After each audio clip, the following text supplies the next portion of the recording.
Hello. Good evening. Thank you for your patience. Hi, my name is Renee Mitchell, and I am from Bend Design.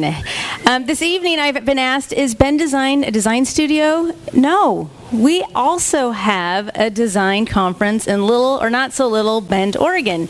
So tonight we are joining forces with Design Week Portland and Nemo. Thank you to our friends at Nemo for having us, and thank you to the Portland creative community for welcoming Bend Design this evening. So tonight is a Bend Design preview with a conversation on citizen design. Bend Design takes place at the end of October. It's a 3-day event, and we have talks, workshops, films, panels featuring innovative thinkers exploring how art, design, and architecture can solve some of our most pressing questions. And some of those innovative thinkers are here with us this evening, such as Kim Cavell from Nike Innovation. Kim. Kim is going to grace the stage with her brother Jeff Cavell from Skylab Architecture. First time we've ever had a brother-sister duo. We'll see how that goes. And then who just walked in, John Dempsey from White & Kennedy will be there. John. And then we have Lynette Zander. Where's Lynette from Wild Alchemy? There's Lynette. Lynette has been part of Bend Design from the beginning, and her workshops sell out instantly, so much that we have to add 2 workshops every year, and she's also going to be emceeing our event this year. In addition to these fine Portlanders who are here with us tonight, we have Emmy Award winner Chris Doe will be speaking on the art of communication. We have Heidi Hackemer from the Chan Zuckerberg Initiative, and she's going to be talking about pain and what we all can learn from pain. Who wants to go to that one? All right. And then we have an urban planner from Seattle, Sarah Cabbage, and she's going to be looking at how Bend is growing, and can we keep the character of Bend as it's growing so rapidly. So she'll be leading a design charrette. And then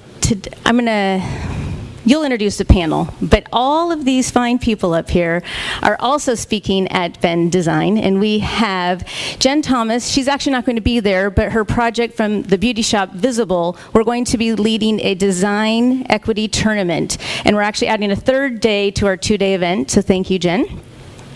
And then we have Michael Ellsworth from Civilization. He'll be speaking, doing a podcast, interviewing people, organizing a bus trip. Michael's doing a lot. Thank you, Michael.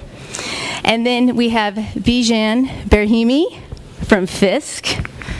And we also have Josh Berger from Plazm. And Josh is part of the design team and has led workshops in the past and will be on tonight's panel. So just a couple more things, and then I'll turn it over to them. Josh and Michael are planning what's called Bend or Bust. It is a road trip from Seattle. So you can get on the bus, you get food, you travel to Portland, you're going to pick up some people at FISK. They're going to have some programming, some fun things that take place from Portland to Bend. And this package deal includes all your transportation, food on the bus, lodging, and your pass to Bend Design. So if you want to know more about that, please let us know. And for all of you Portlanders who came to this evening, and for all your friends, we're offering a special price. It's $160.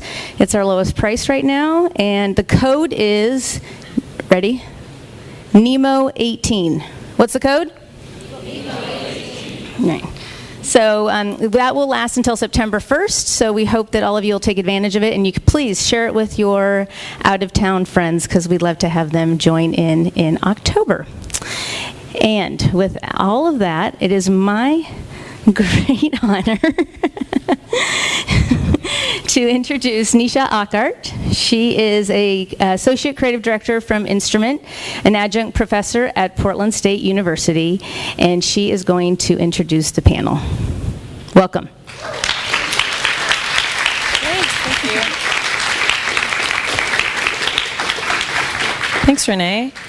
Wow, this is awesome. I'm going to read these intros because these people are incredible and I don't want to mess anything up. They deserve to have their bios in full. So we have Michael Ellsworth of Civilization. He's the co-founder and principal of a design practice, Civilization, the design lecture series, Non-Breaking Space Gallery in Seattle. The lecture series is incredible. Oh, here he comes. Just like, come, come on in. Here you go. Civilization is a recent recipient of the National Design Award for Communication Design from Cooper Hewitt. Smithsonian Design Museum in honor of excellence, innovation, and enhancement in the quality of daily life. Seattle's not too far away, and if you get a chance, you should definitely go check out the design lecture series. Absolutely part of it by being a visitor, and it's awesome. All right, cool. Michael, here you are. Thank you, Portland. Cool. So next we have Jen Thomas. Jen Thomas is a partner and creative director at The Beauty Shop and co-founder of Visible. Both businesses specialize in brand identity, print, and interactive design, with Visible providing these services free of charge to organizations fighting for social, environmental, and civil rights causes. That's amazing. Welcome, Jen. Don't worry, I know there's only one microphone there. The two of you are going to maybe share that for a little bit, and we'll figure that out in the end. That's cool. Okay. Next up, Bijan Berahimi is the founder of FISK, a multidisciplinary project in the form of a graphic design studio and contemporary art gallery right here in Portland. It's absolutely incredible, really special place. They do workshops, there are art openings, and of course he does amazing client work. He was the first designer in residence at Facebook. He does innovative work for Nike, and we're really lucky to have Bijan here tonight and in Portland in general. And the microphone sharer of the night, Joshua Berger, is from Plazm. He believes that design can change the world. He co-founded Plazm magazine in 1991, for the OGs that know, super cool, and went on to run the award-winning creative studio Plazm Design. He's worked with larger agencies as well, including Wyden and Liquid, where he's been a brand contact director. So thank you. So here's our panel.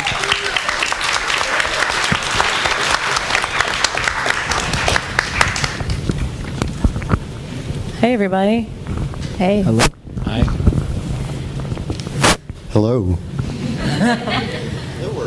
So we're here tonight to talk about how design can instigate cultural change. And what I want to start with is maybe just defining what cultural change actually means. It's a pretty vague term, and it can be different for each one of you. So it's a little bit of a salt session, a gripe session, where you think about like what's wrong with your world, the world, or your world in which you see that change needs to happen, and what are you doing specifically to try to do that? Oh, let me back up. This is open to anyone. Anyone can jump in, say what you need to say. You can ask each other, and we can just have this as an open conversation. But that's where I want to start. Let's define what cultural change means to you.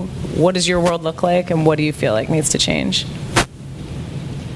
Anybody can hop in. We're here to talk. It's a shift in perspective or behavior. I think a good example is gender restrooms. Like a shift or a shift in perspective or a behavioral change. And I think that we're always in a state of cultural shifts. And like if you think about recycling, if you think about Try to stop Michael from recycling a can earlier. I'm sorry. Smoking, like smoking in an airplane, smoking indoors, putting your kid in a safety seat or child safety seat, and now like gender restrooms. So it's this way to just look at the world differently. And design can help with that shift. I think cultural shift or change. Which one are you? Change. I think it's really hard, especially. I think with Instagram, it's very overwhelming. There's so much bad stuff happening right now, and I think a lot of us act as spectators. And there's a word that I read lately called slacktivism that I feel like is very relevant for a lot of us today. So for me personally, I get very overwhelmed with that online, all the garbage that we have in our ears. And for me, I really want to make a difference in the local community. I feel like that's more doable than trying to save the planet for me. That's obviously a part of what I want, but I think for me, I want to initiate it by doing it locally and giving people of color opportunities and being a Iranian graphic designer, running a studio and a gallery. I feel like that for me is a really big part of what I do. And yeah.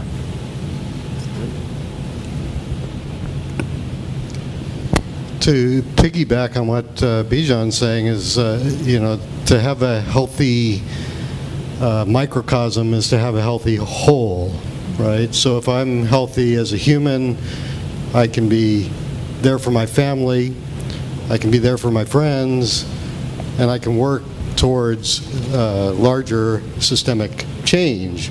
But it doesn't all happen. It's easy to get overwhelmed, but it doesn't. If you focus on look internally and then start to look out, this is the way. And design changes the world, as Michael is alluding to with all of these examples. But everything is designed, so the act of design, in my opinion, is about betterment, right? So it's the impulse to make something better. Design is about problem solving, and it's the impulse to make something better. So how can we make things better? I think that one of the reasons that my colleagues and I started Visible is because we see not only within the design community, but in our nation, in Portland, a lot of inequity. And design can really be an agent for change. But if you don't have access to design, then you might not have access to the tools that you might need to create change. And so that's why we founded Visible. Absolutely. And to build on that, not only tools, but how we see is you can build platforms. We can use these tools. We can use these tools that we have to build platforms to give marginalized voices a place to be heard.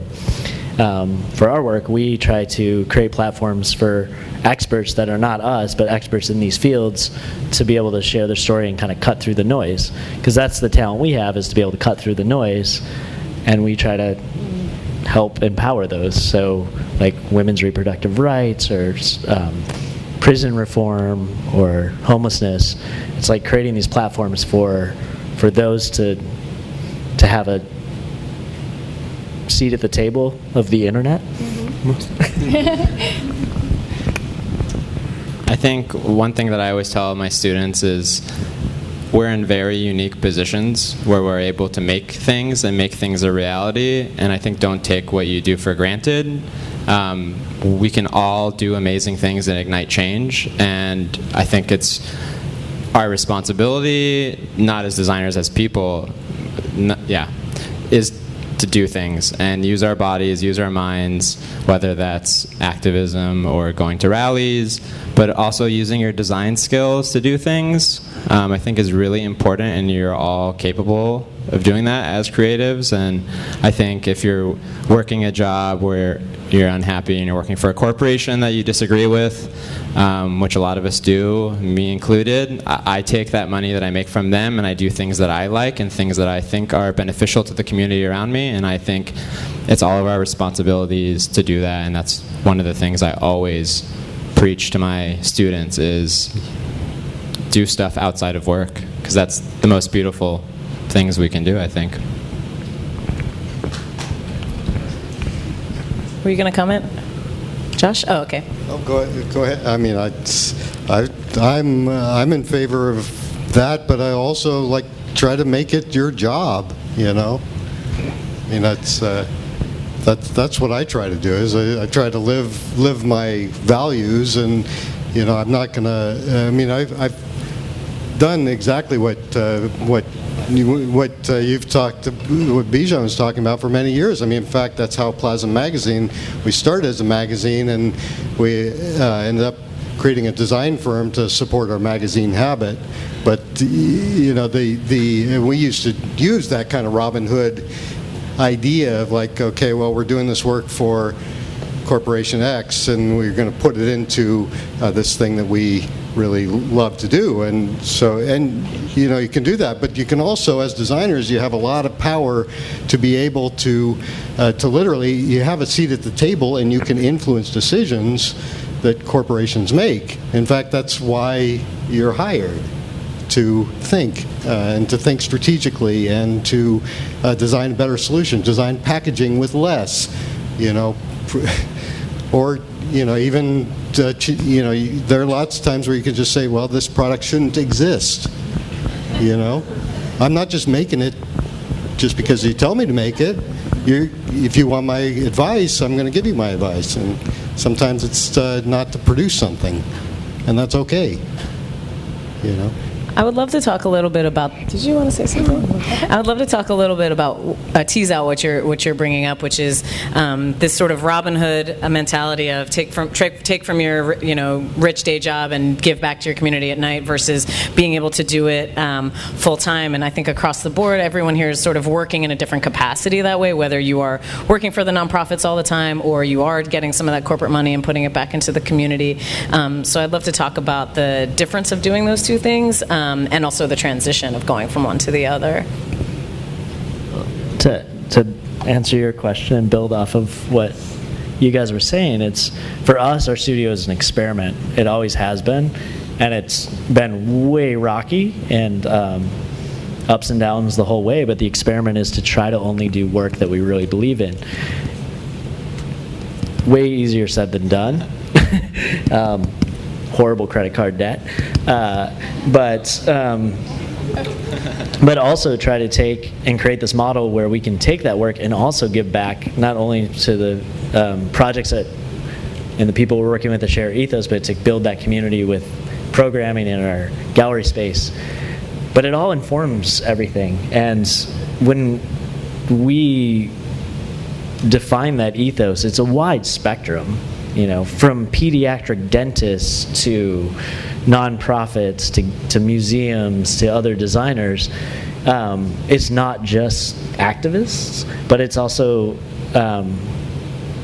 this collective that we kind of loosely define of projects that all feel like it's for a betterment of the world in one way or another. If it's kids' teeth or women's reproductive rights, it's still bringing design into those places. Do you think that debt is a reality of choosing that endeavor? I think that there's a lot of people who only see the finished product. People only see things on Instagram, like Bijan was saying, and they don't necessarily know that there's a reality. You said a lot of credit card debt. Do you think that there's a financial reality that people don't talk about when they talk about doing things for good, or you're working your day job and then you're making the good stuff at night? I see a big smile on Jen's face. Anyway, I was just wondering about that. I'd say yes. Yes, it's not a super good financial decision in your business to do work like this, but I think you can't trade it for money. Doing something good for your community, there's no value on that. There's no monetary value. And I think that also we, in the design community, we enjoy a lot of privilege. And we get to work with a lot of clients who have a lot of money to spend. And therefore, I think that there's also a lot of opportunity for us to conversely, take some of that money from those big budgets and spread it around so other people can enjoy benefiting from the work of the design community. I like the whole Robin Hood model. I think we need to see a lot more of that. Testing. Yes, microphone number 5. Oh, hey. I'm wireless now. Oh. Wow, look at that. Cool, This is like the corporations, like, get them to stop talking about stealing money from us. Yeah. Come on, quick. Distract. I was just going to add to the point that is being discussed. It's, I think we started Plazm magazine as this is 1991. It's a different media landscape, but when we started Plazm magazine, it was a group of artists and writers, designers who were dissatisfied with avenues of expression that we were finding, so we created our own. We didn't set out to start designing brand logos for Nike. I mean, we started out doing something we believed in, and it led to, through our experimentation in the magazine, through our experimentation with typography and with layouts and so on, it led to all kinds of things for, doing the font for MTV, doing, the U.S. Open for Nike. You do what you, I wouldn't be sitting on this stage if I didn't start by doing something I believed in, right? So it's a really important, I think, thing to be able to trust yourself, love what you do, trust yourself, then go do it. I think I agree 100%. This writer, Anne Friedman, once told me, you have to do what doesn't make money. You have to keep putting that out there until you start to make money from that. And I think that's essentially what you have to do. And I mean, our gallery doesn't make any money. The studio completely funds the gallery. But I think the perception and the mystery of Instagram makes things look glamorous or 25 years, Plazm magazine's never made a dime. Exactly. It's so Randy will point out we've never met a deadline either. We're not selling doing your own thing that well, but I think but that's not the point. Exactly. The point isn't making money. No. I mean, it leads to the making money. It does. It's led to the making. Tell me when it leads to making the money. Well, I think it made some cultural changes. I was a big Plazm magazine fan. I was a fanboy. Still am. Yeah. I think it influenced a generation of designers. Oh yeah, definitely. 100%. That's why I moved to Portland. It's interesting to talk about making that choice to not make money, and I wonder if we can talk about privilege and how that takes an extreme amount of privilege to decide to do something to not make money. Because you were saying you got this piece of advice where someone said, make the work you want to make. It doesn't matter how much money you're making. Not everybody in these communities that we're trying to help and represent have that opportunity. So what does it mean to leverage your privilege, and how are you, each as individuals, leveraging your privilege to help others within that cultural change? Well, I think I heard something that Obama said recently that really struck a chord, was that if what you're doing creates no personal sacrifice, then you can be doing more. And I think about that a lot because I think, and not to skip ahead, but you had a question down the line a little about real change versus the illusion of change, or change almost as a buzzword. And I think we need to be really careful about that because I think that if you look around, and normally change and working towards change does cause personal sacrifice, but if you have privilege, most likely you can sacrifice a little bit of that privilege and be just fine.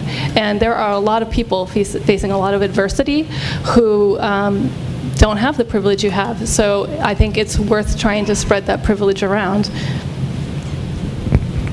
Yeah, I mean, being a white cisgender male, I am very, very, very, very privileged. Blonde hair, blue eyes, I try at every decision when we're thinking about what we're doing as a company and even in my personal life, how to help people that don't share that privilege in any capacity. And think about, again, creating platforms for voices or just being quiet and giving people a chance. Or like in our lecture series, we try to show the diverse history of graphic design, not the old white male version of graphic design. Just there's all these kind of moves that you can make if you're just thinking about it and realizing that. I think to piggyback on what Michael is saying, as the other white man on this panel, as a white man, we have a lot of privilege. We all have a lot, and it's incumbent upon us. And I learned this. I have to credit my wife with bringing this to my attention many years ago. Is that when I'm asked to be on the panel, I've asked if there, who else is on the panel, and if there isn't a woman, it's my job to say that we need a woman on the panel. And I will step down if I need to in order to accommodate. And it's very powerful for us as white males to do that. It is we started, it's like having a 100-yard dash and starting at the 30-yard line, so we got to get back. If we want this society to be richer, it requires us to have a more level playing field, equality in races, genders. We're shortchanging ourselves by not having that. So yes, I try to do that. There was I think it was Portland Beer Week invited me because we do the Fort George branding, which all the cans are out. Their sponsors event, but they asked me to be on the panel about beer packaging, and I asked who was on the panel. It's 4 other white dudes. I'm like, okay, well, I'll step down. They didn't find somebody else. So I made a point when I was being introduced to point out that I was one of 5 white dudes and that this was a real problem, and I spent 5 minutes talking about why it was a real problem. So, if you don't solve it, I'm going to use the platform to, talk about it. Yeah, I think now information is accessible. We all have the awareness. We all make decisions where we're recommending friends for jobs or hiring other designers or photographers or illustrators or people. Do your duty, do a little bit of research, see what the history of your company is, and give other people who are just as talented opportunities. Especially in Portland, I think we really need to elevate diversity. It's crucial because there are people who aren't white here, and we can work to make them stay here and not move away, because there's a lot of. Yes, brown people, stay in Portland. It's great. Cool. You can clap for that. That's fine. I'm curious when we talk about. You were talking about the beer company, and it was all or the beer panel, and initially it was all white men, and I'm curious about for everyone, for the work that you're making and the culture that you're inspiring. Do you think about also the culture that you are creating? What does it mean to choose the work that you do, and then who is it talking to? You can look around this audience and it's fairly homogenous, right? So what does it mean to actually be trying to not only make impact in the work, but impact in the audience that you're speaking to? I'm curious about that for everyone.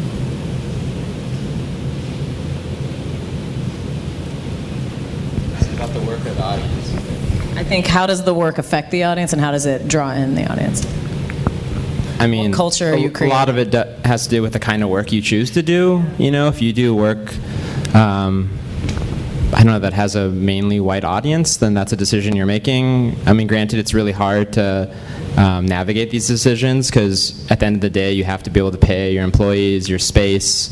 Not using it as an excuse, but I think that's definitely a realness to it. But yeah, you just choose clients maybe that appeal to a wider demographic, Yeah. I think that's spot on. Yeah. Choosing clients or just trying, even if you have clients, to get them to be open to a wider demographic. Lately, we've been really trying to think about, it's not an accurate term, but more of a universal or wider spectrum. Let's think of talking to, for instance, we're doing a prison reform campaign.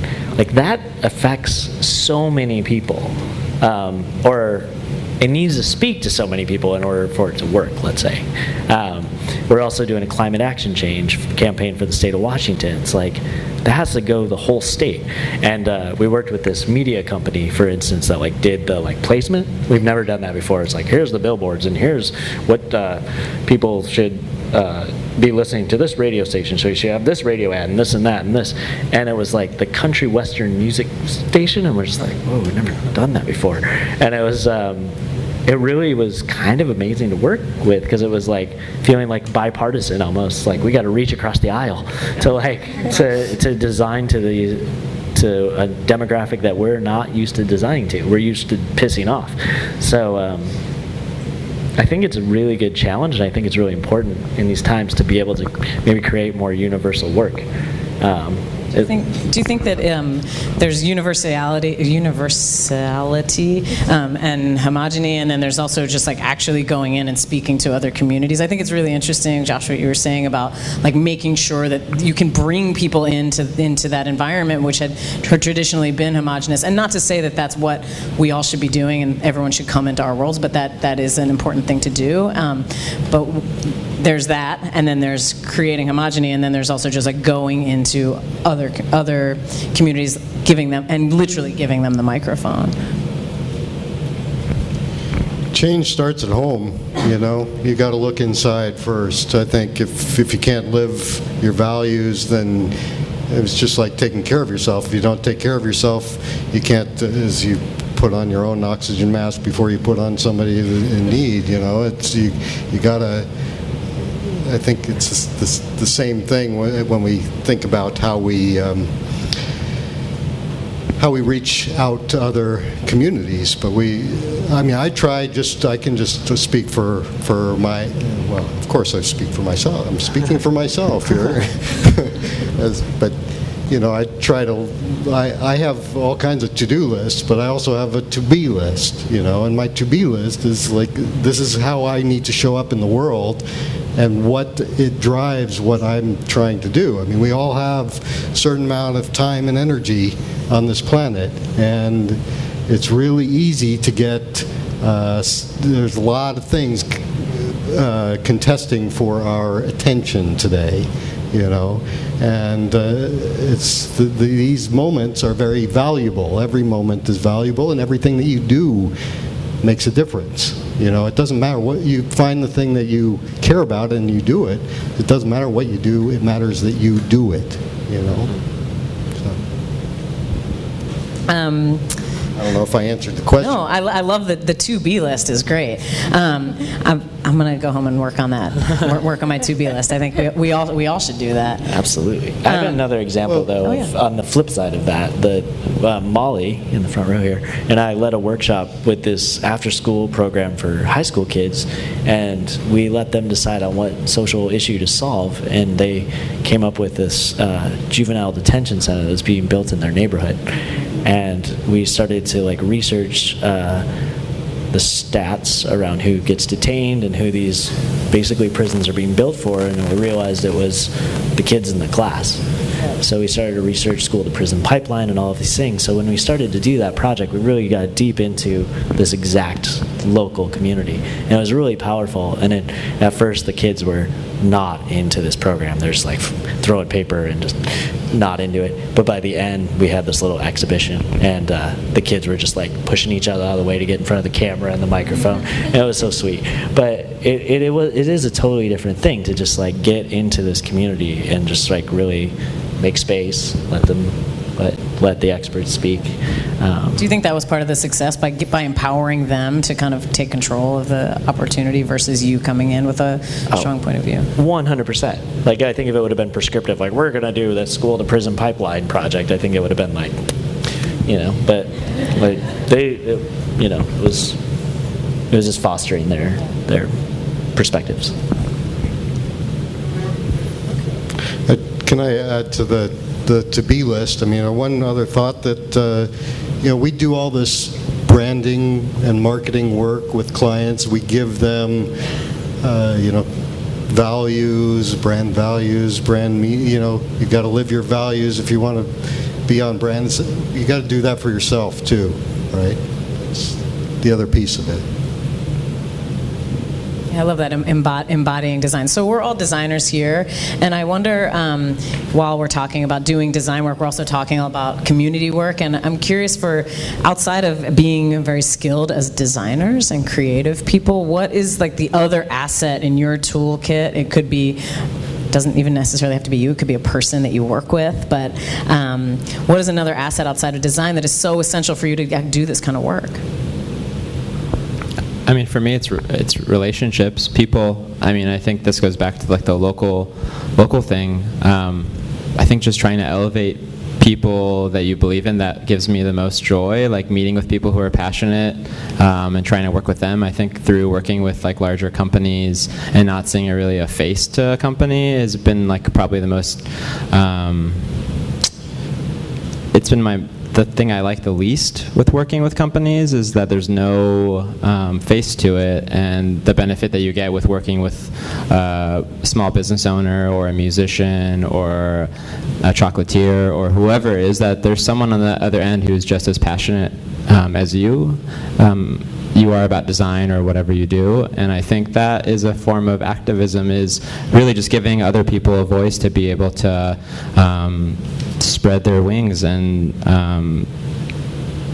yeah, I mean, I think that's my thing. I think especially in Portland, like people really react to the design of a restaurant, and like, you know, a Thai restaurant, the owner might not necessarily care about their sign, but then a place like Pak Pak really cares about their sign and this environment. They're selling their stuff for twice the price, and I think that's a kind of a shame, and I think people really react to design. So, I mean, it's in our power to reach out to these people who might not be as aware of design and the effect it has on people, and give those people a voice and opportunity to succeed.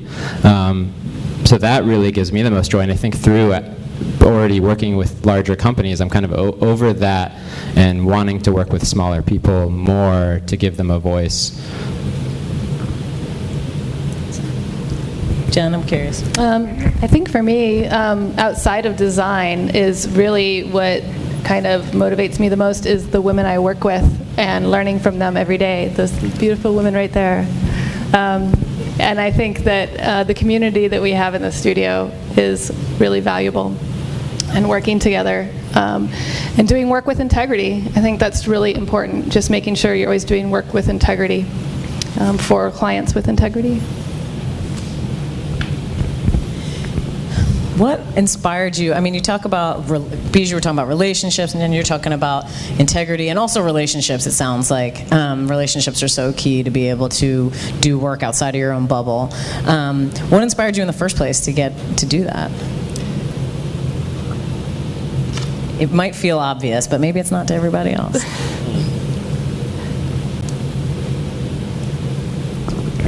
Oh, go ahead. I just really like making stuff. I mean, it's really. But I mean, making stuff outside, like you said, you're. I don't want to put words in your mouth, but maybe you've done a lot of the work for the big brands, and you seem to have a little bit of a trajectory that's moving away from that and getting closer into your community. What is that about? Like watching those people succeed is just so fulfilling.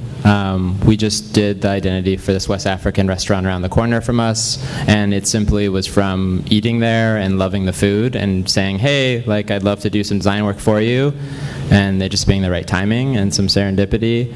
And then now seeing them get written up in Willamette every week is like the coolest thing ever, because their food is amazing, and it's always been amazing, but because maybe their signage or their storefront wasn't to Portland standards.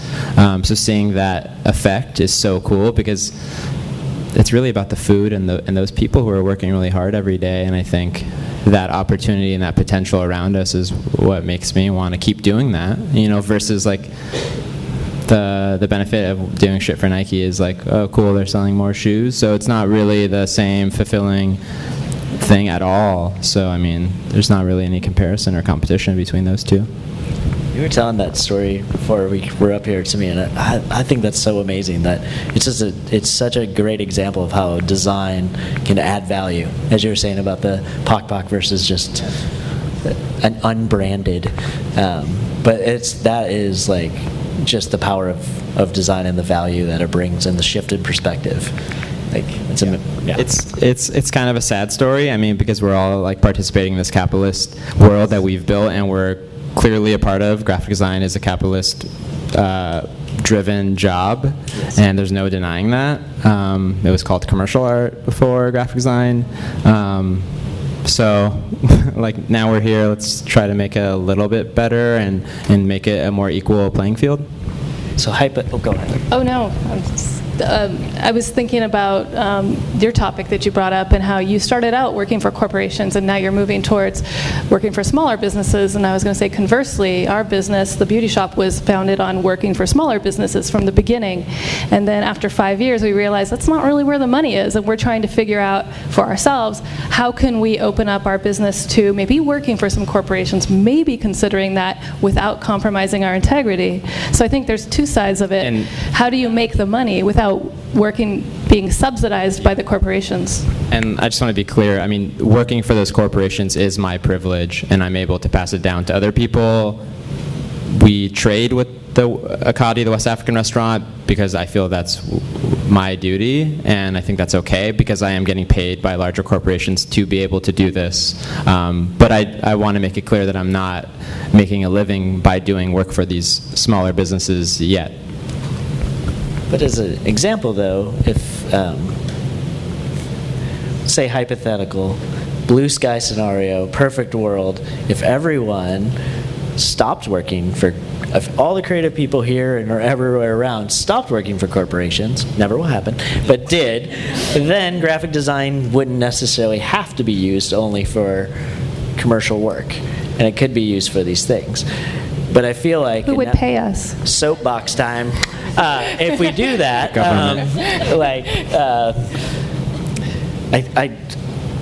I agree, who will pay us, but I think what's happening now is that some of the education systems, not necessarily in the city because you have amazing schools, but some of the schools are really training people to work in these major large companies and become designers that are almost commodifying itself. So, and in Seattle, we're seeing all the small agencies just dry up quickly, and it's very scary. And I work in a lot of schools, and my partner is a creative recruiter, and we're just seeing all this talent, this amazing talent, people, young designers that just want to work in studios and do good work and do ethical design, just be like, go to big tech company A, big coffee company B, you know.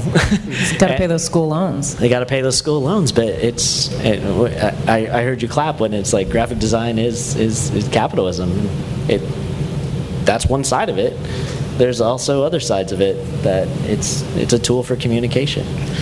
The history of graphic design is tied inextricably to commerce, and that is, you know, that there's no disputing that. And so in America, well, that's true. It's but right in Russia, it's a completely different thing. You're right, exactly. The Netherlands. But you know, what I was going to say is that we are trained in these methods of mass communication and propaganda. As designers, we are trained in this.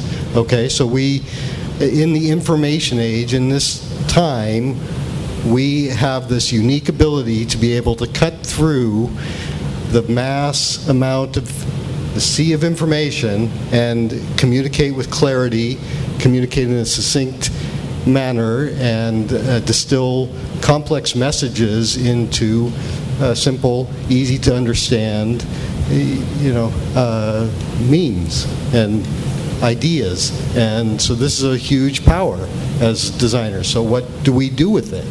You know, I mean, there's a lot. I have spent many years, selling shoes too. You know, and it's and there are lots you could say about a company like Nike. I mean, Nike, in my experience, has been good to me. You know, they know the value of good creative work.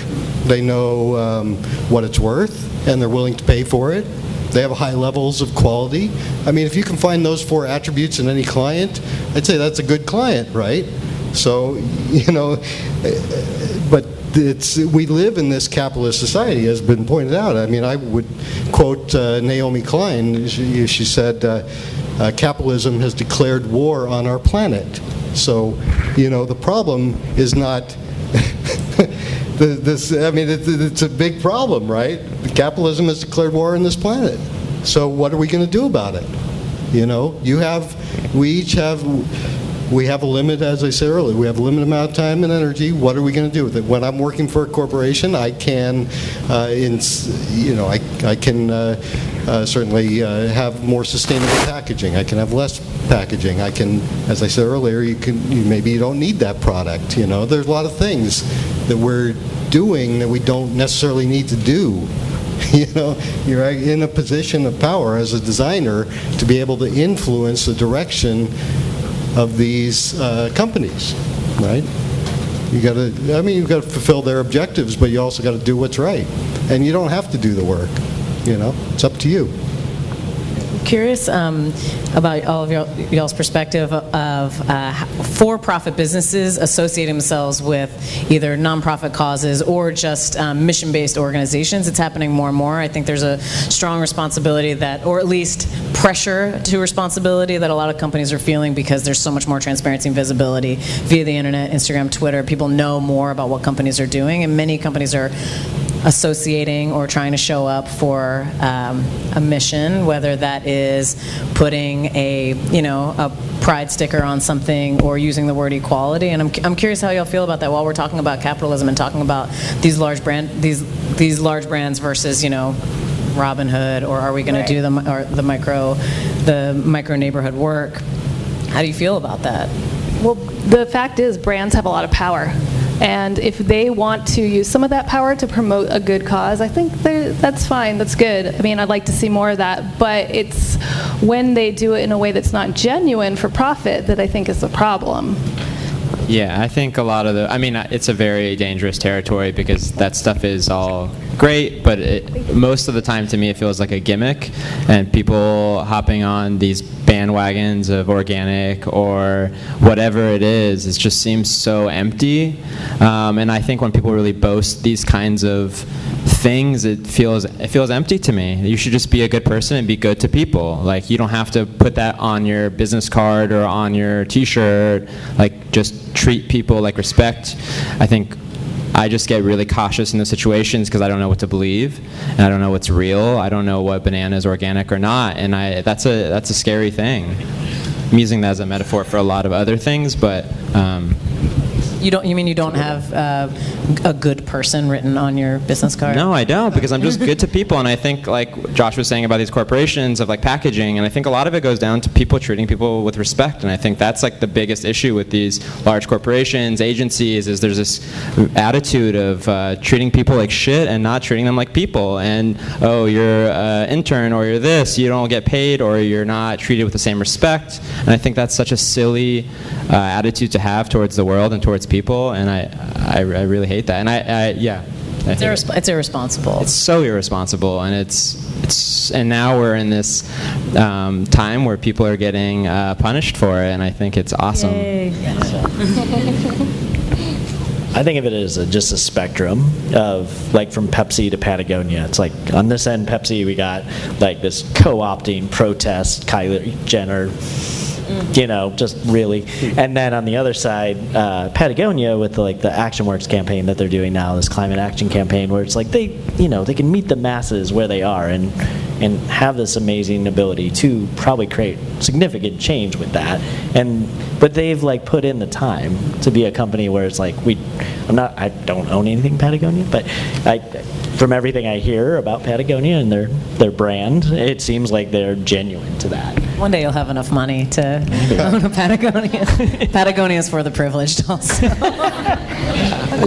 They are, but they put their money where their mouth is. Right, totally. So what we're talking about is living their values, and corporations also living their values. So I don't have a problem with corporation getting behind a specific cause, but the proof is in the pudding. If they're not living their values, then it's going to end up being marketing bullshit, and they'll get called out on it. And you see this time and time again. When BP decided to call itself Beyond Petroleum, that was exposed quite graphically as the Horizon oil spill was dumping billions of gallons of crude oil into the Gulf. They're not Beyond Petroleum. That's marketing bullshit, right? So yeah. It's okay to say that, but then go and fucking do it, right? Put solar panels everywhere.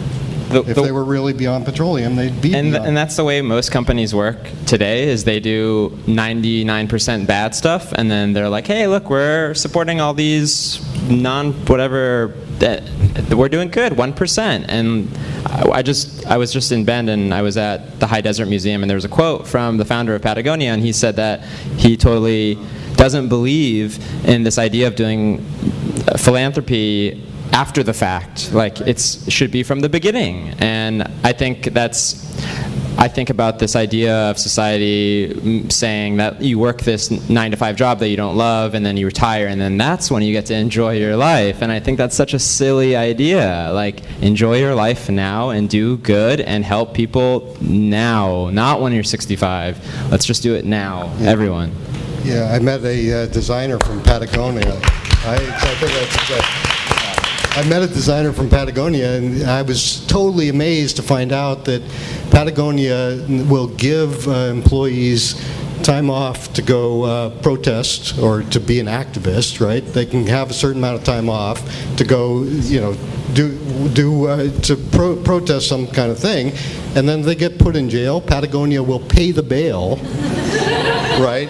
I mean, this is corporate policy.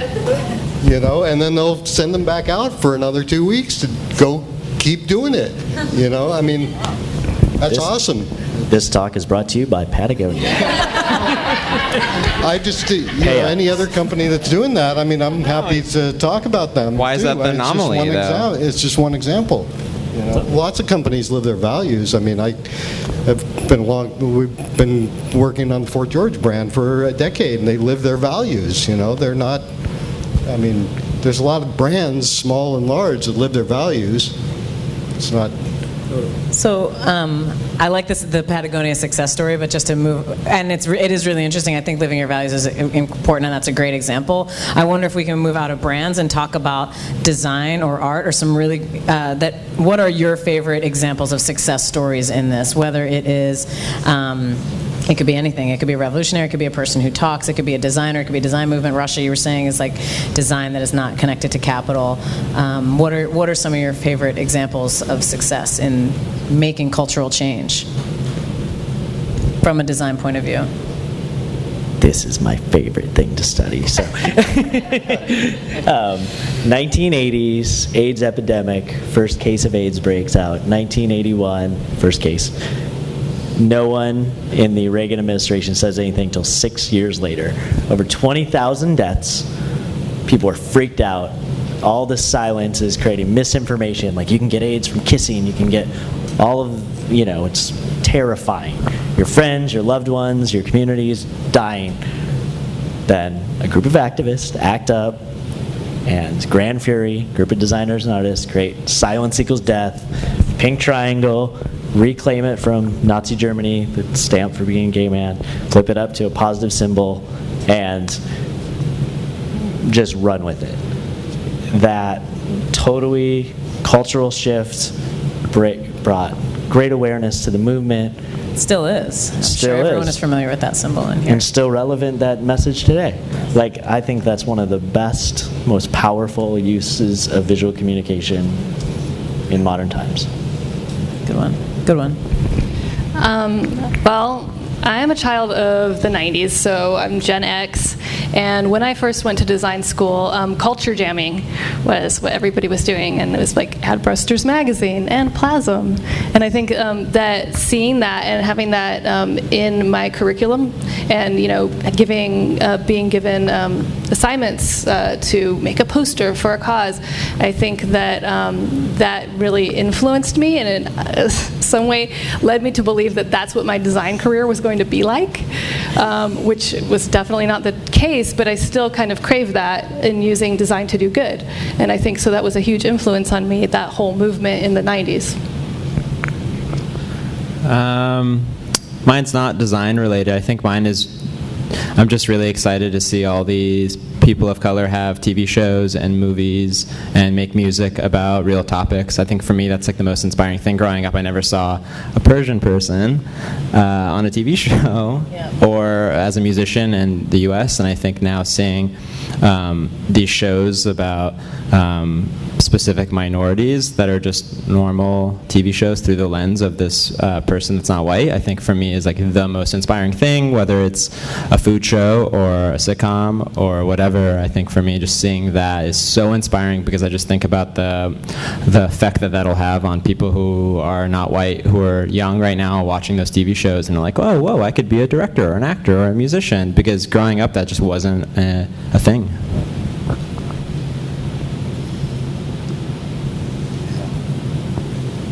Josh?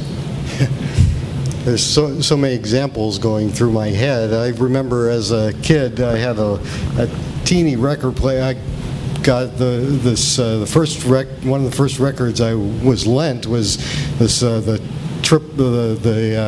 it's a 3-record set of Woodstock, and I remember listening to that over and over again, hearing Joan Baez talk about sing about the governor of California, Ronald Reagan, and Jimi Hendrix playing the Star Spangled Banner, and so there's amazing cultural movements that have happened throughout time. I also was thinking, as everybody was talking, I was thinking about being involved on the board of the Rock and Roll Camp for Girls here in Portland for 5 years, and seeing all these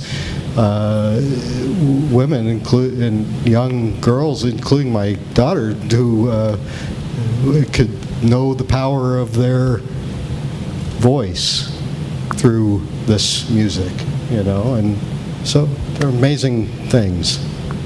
Yeah. I love that. I love that it can be from something old. It can be from something that's happening right now. It sounds like there's such a range to get inspired for making change in design and just in the world in general. I want to ask one more question, and then we'll ask some questions to the audience, which is, what is the world that you want to see, and who is it for? Everyone's doing so much different kinds of work, and Bijan, you kind of touched on this before, of like, the children of color, the youth out there who are able to see a normalized society where they can actually see themselves and understand that they're a part of it. So you touched on that, and I'm curious about everyone else. Like, what is the world that you want to see, and who is it for? Can I just quote the Queen of Soul, R-E-S-P-E-C-T, I think that's, and you were saying respect before, and that's, I think, what we need to have. For me, my personal, I try to do things that are for the benefit of all living beings. I mean, that's what I think, we have to. We're not on this planet separate from nature. We have to have respect for all other humans and all other beings. It's the only way we survive as a species. So that's what I see. I love the animals. I would like to see not just designers, but I hope that in some ways this election inspires people to be aware of their privilege and to use their privilege to redistribute resources equally. That's what I'd really like to see.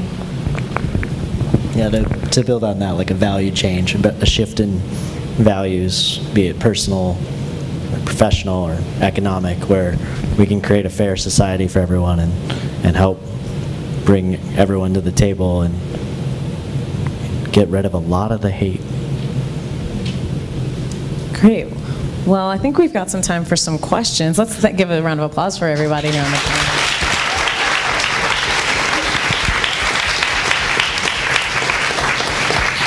Oh, there's a question right here. I will come to you with the mic. Thank you for coming. I'm Brett. I'm an industrial designer, which is the profession of designing things. And though I think I've always had good clients, I've been doing this for a while, I honestly feel that I have the least amount to say in the design, in the actual product. And so what empowers me now is that I am a consumer, and I have more control of what's out there with my pocketbook rather than in the one design that I'm doing. So my question to you is, and really to everyone else here, is you have control over all the money in your pocket of what you buy. And if you think something is good or bad, whether it's the actual product or the actual design, whatever it may be, or the company, you put your money where your mouth is at this point. To quote Fugazi, never mind what's been selling, it's what you're buying. Great record. You had a question here? Yeah. I had a question about, it seemed like the example of the West Indian restaurant, or West African restaurant, was like the perfect example of acting locally. It was on a scale that I think everyone here would feel is approachable. I was just kind of wondering how the approach actually happened, and also like in terms of how the conversation worked and the time involved, and what kind of work that made the restaurant go forward. My philosophy as a designer is to make it appropriate, and I think that's a topic that I'm really interested in right now, because there's a lot of designers who want to be illustrators or who want to be artists, but they forget the content that they're working in, and it's very easy to be disrespectful or just not appropriate, period. So that's kind of my lens going into any project, especially a project as delicate or specific as that, when you're dealing with the people from the Ivory Coast who moved here because of a civil war and are making this food in a very specific community of Portland. For me, it was just kind of looking at their inspiration, looking at the history of the Ivory Coast, and also just taking their design that they already had and trying to reference it and make it better, and make it a little bit more easy to understand. So we used all the same fonts that they used in their original sign. We just kind of cleaned it up and made it a little bit more approachable for people, and made it easier to see that it's a restaurant and that it's West African, and we referenced the Ivory Coast seal. I mean, that was really, it was half of more so a research project than design. There wasn't a ton of design that really actually went into it. So that's kind of how I see those kinds of projects, rather than trying to put my own voice as a studio or as a designer, as an artist. That's not appropriate, you know. We're a service industry, and I think it's very important as young designers to be aware of your client and your content and the context. One a design professor that I had when I was in school said, "Seek first to understand, then to be understood." Did you have a question here? Yeah. So as designers, as agents of change, and seeing how the landscape's changed so drastically recently with social media and information, what do you think is more effective to be an agent of change? To be overt and beat people over the head, to be subtle, to undermine them in some ways? What's the most effective way to be an agent of change these days? It's a great question. It's really hard these days, because as you were referencing at the beginning, Bijan, we're just swimming in this stuff all the time, and it's hard. The first thing I do is take care of myself personally, so I'm not gonna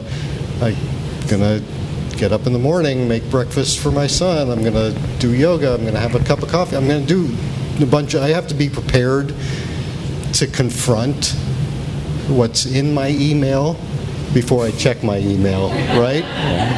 You know, because the things that are there, like there's a tactic that's happening from the Trump administration on down to attack value. I mean, it's a document. I mean, they're not. It's a strategy. They're trying to provoke you, and just because you click like or you're outraged about something on Facebook for a minute doesn't. I mean, you're helping them. Really, I'm not saying it's wrong to be outraged, but you got to. I try to act with. I don't want to fuel the fire. I want to add something of value to the environment that's there. So, it's all that measure twice, cut once, I think, as a human. But as a designer, I mean, there are a lot of things you can do, and it depends on what situation you're in, where you're working. Like, I read can I tell one more anecdote here? If I want to hear from everybody else too, but there was I don't remember the guy's name, but I heard an interview with him. He designed the pull to refresh feature, on your phone, so you pull to refresh. And, technically you don't actually need to pull to refresh, right? The software does it, the phone does it automatically. Pull to refresh it's like you could picture the grandma with the biker's glove at Vegas. It's addictive quality, and it's designed to be addictive. These devices, the applications, the social media channels, they're designed to be addictive. They're designed, I don't know how many clients you've had that asked you to increase engagement. That's pull to refresh. Pull to refresh is increasing engagement. And so as designers, you have the ability and the responsibility to call bullshit on that if you see it happening, right? So you don't have to do that. It drove it, but when he in this interview, he regrets it. He regrets it every time he sees his kids doing it, We have a question. Oh, sorry. Oh, can I Please. address that real quick? Yes. I think we've been having conversations in the studio around this. It's trying to depoliticize things sometimes, like taking issues and making them human. Like with the Shout Your Abortion campaign that we worked on with the incredible team of Shout Your Abortion, Amelia Bono and Lindy West, like that seems like a really political platform at first, but it's not. It's just people's stories. They're just telling their stories. It's not a debate. It's just human stories. This is my experience. This climate action campaign we just worked on was like simple ways that you can make incremental changes to make a huge impact, like a meatless meal every day. It's just a simple thing. It's trying to depoliticize this and not make it this us versus them conversation. And it's just looking at it in a way that can maybe spread some empathy in a really subtle way, instead of creating this like us versus them push, like we're agents of change, we're gonna kick some ass. Like instead of having that mentality, it's just like, hey, we're all on this planet, we're all sharing this stuff, like let's just be fair and treat each other, and here's their story, here's another story that you can relate to. Maybe you don't relate to it, but why don't you? Instead of just creating this tension. Cool. We have one last question before we go out and mingle a little bit right here. This is talk. There's this psychoanalyst I've been watching a lot of YouTube videos of named Slavoj Žižek. I don't know if you guys know who that is. He's like really intelligent Marxist guy. I love him. Yeah, he's killer. But he's all about people, the workers' rights and all that kind of stuff. Obviously Marxist stuff.